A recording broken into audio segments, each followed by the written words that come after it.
Today's project is inspired by this vintage matchbook and the August Keepsake journal prompts by Juni Desiree. The Keepsake journal prompt for today is love, which is a perfect prompt to influence the content that I will be writing within this matchbook that will be tucked into the junk journal pocket that I made earlier this week. If you're new to this channel, welcome. My name is Bree from 1134 Press, where we share bookmaking, journaling, and papercraft inspiration to help you document your life.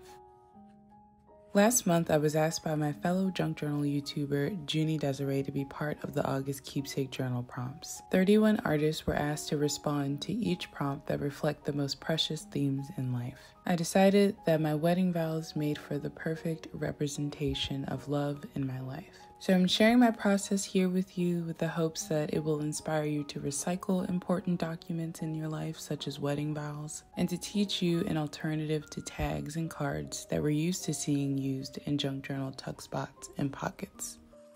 I hope you enjoy. Thanks for watching.